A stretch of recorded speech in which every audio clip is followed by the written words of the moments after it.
Olá pessoal, eu sou o professor Bode, aqui de Química do curso ESAG Vestibulares. O que eu vou trazer para vocês hoje é uma aula sobre uma pergunta, ou talvez um mistério aí para alguns alunos de Química que estão prestando vestibular, ou mesmo das escolas, os alunos de ensino médio. O que é um mol?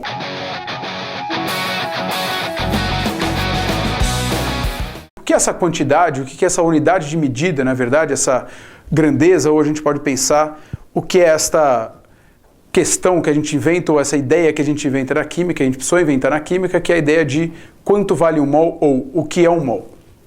Para a gente entender o que é um mol, a gente pode pensar aqui numa ideia inicial das medidas que a gente faz das quantidades de substâncias em uma reação.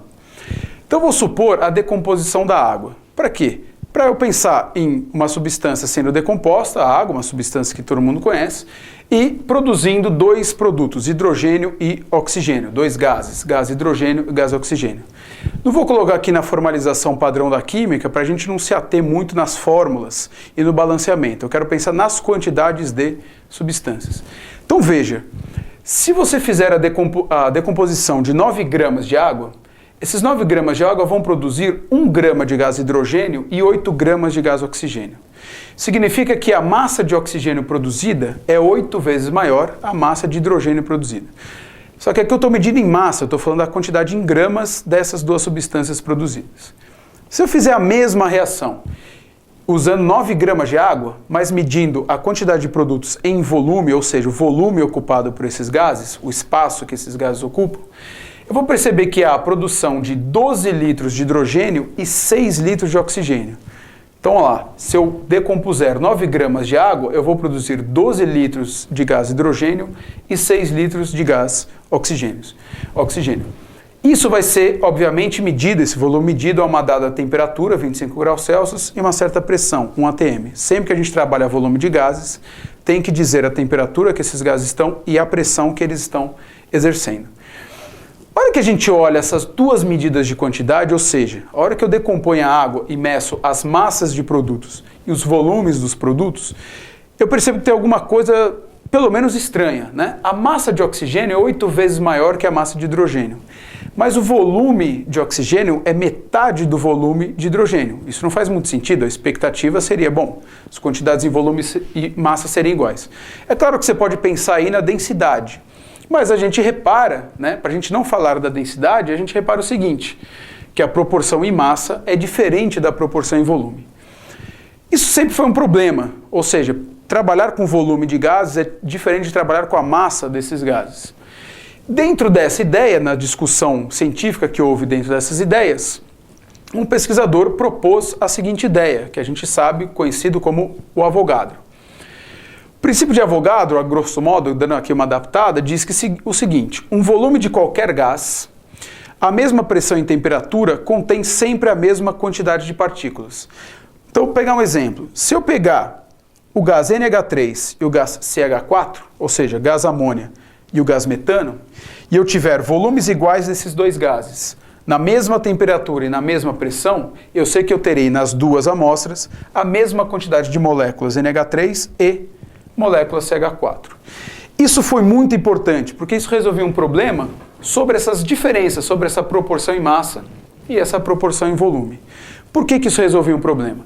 Veja, 6 litros de oxigênio, quando eu penso em 6 litros de oxigênio, eu estou pensando também em 8 gramas de oxigênio. Então eu posso dizer o seguinte, em 6 litros de oxigênio, eu tenho uma quantidade X de átomos lá dentro, e esses X átomos, todos esses átomos juntos, me compõem a massa de 8 gramas. Portanto, eu posso dizer que se eu dobrar o volume de oxigênio, eu vou ter o dobro de átomos, 2x átomos, o dobro da quantidade, compondo uma massa de 16 gramas de oxigênio. Se eu pensar no caso do hidrogênio, vale a mesma coisa, ó, 12 litros de oxigênio e 12 litros de hidrogênio, pelo princípio de Avogadro, contém a mesma quantidade de partículas, porque ambos estão à mesma temperatura e pressão. Então, 2x átomos de oxigênio compõem 16 gramas. Mas a mesma quantidade de átomos de hidrogênio não compõe 16 gramas, compõe 1 grama. Então a gente consegue pensar o seguinte, a mesma quantidade de átomos de cada um, ou seja, 2x átomos de oxigênio e 2x átomos de hidrogênio compõem massas diferentes. O que significa? Isso só pode ser válido se a massa do átomo de oxigênio for 16 vezes maior do que a massa do átomo de hidrogênio. Por quê? A mesma quantidade de átomos me dá uma massa de oxigênio 16 vezes maior do que o átomo de hidrogênio. Então vamos fazer o seguinte, vamos pegar essa ideia de que a massa do átomo de oxigênio é 16 vezes maior que a massa do átomo de hidrogênio, para a gente mudar um pouco a lousa aqui, voltar daqui a pouquinho e a gente entender da onde nasce a ideia de mol, que está baseada principalmente nesta relação que a gente desenvolveu aqui. Bom, pessoal, voltamos aqui, trocamos a lousa, né? Trocamos a lousa aqui para dar uma mudada nas informações, mas voltando naquela conclusão que a gente fez no take anterior. A massa do átomo de oxigênio tem valor 16 vezes maior que a massa do átomo de hidrogênio, ou seja, a massa do átomo de oxigênio é 16 vezes maior que a massa do átomo de hidrogênio. Vamos manter isso aqui em mente. O que isso quer dizer? Ou o que isso acaba mostrando para a gente na tabela periódica, por exemplo? A massa atômica relativa. Quando a gente olha as massas de cada átomo, ou dos isótopos mais estáveis de cada átomo, para ser mais formal, a gente vai ver que a massa do átomo de hidrogênio é 1 e a massa do átomo de oxigênio é 16. Esses números, massa atômica relativa, está mostrando que a massa desse átomo é 16 vezes maior que a massa desse átomo. E veja, se eu pegar o carbono, que tem a massa atômica 12, eu posso dizer que a massa do átomo de carbono é 12 vezes maior que a massa do átomo de hidrogênio. Se eu pensar no átomo de enxofre, eu posso dizer o seguinte agora. A massa do átomo de enxofre é 32 vezes maior que a massa do átomo de hidrogênio. E eu também posso pensar que a massa do átomo de enxofre é o dobro da massa do átomo de oxigênio. Mas qual que é o problema disso? A gente conseguiu entender qual que é a relação entre as massas de cada átomo, certo? Se eu pensar numa ideia de usar os átomos em si, aquelas partículas muito pequenas, se eu inventasse uma balança que medisse a massa desses átomos, o que eu teria? A hora que eu colocasse um átomo de carbono em cima de um prato da balança, eu teria que colocar 12 átomos de hidrogênio em cima do outro prato. Aí eu teria as massas igualadas. A massa do carbono é 12 vezes maior a massa do hidrogênio. Só que qual que é o problema disso? Isso aqui é uma ideia imaginária. Não existe uma balança de dois pratos que consiga medir átomos, ou um átomo de carbono, ou 12 átomos de hidrogênio. São pouquíssimos átomos e os átomos são extremamente pequenos. E aí que nasce a ideia que a gente quer concluir. De onde nasce essa ideia de mol, ou essa unidade de medida, ou a unidade de medida para a quantidade de matéria, para a quantidade de átomos, moléculas ou íons? Essa ideia nasce justamente aqui. Nós vamos ter um problema. Quantos átomos de hidrogênio, por exemplo, são necessários para compor um grama? Se a gente pensar na quantidade de átomos, a gente vai ter que pensar numa quantidade gigantesca, certo? Então, se eu quiser responder inicialmente quantos átomos de hidrogênio são necessários para compor um grama, ou seja, um grama de massa, um grama, aquela massa que eu vou medir numa balança real, eu vou dizer assim, são muitos, muitos átomos. Só que para a gente não ficar falando são muitos átomos, a gente troca a palavra muitos por uma palavra mais bonita, que é a palavra mol. Ou seja, mol significa muito grande, muita coisa. Se você quiser pegar uma relação que você tem aí, você tem um dente molar, ou seja, o maior dente da sua boca é o dente molar, o dente muito grande, né? O dente mol, entre aspas. Então, quantos átomos de hidrogênio são necessários para compor um grama? Exatamente esta quantidade que a gente vai definir de átomos. É um pacotão de átomos, uma quantidade gigantesca de átomos que eu vou dar um nome para essa quantidade.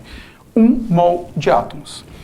Se eu pensar no átomo de carbono, pense, 1 mol de átomo de hidrogênio me dá 1 grama. Se eu trocar o átomo de hidrogênio por um átomo de carbono, eu vou aumentar a massa em 12 vezes.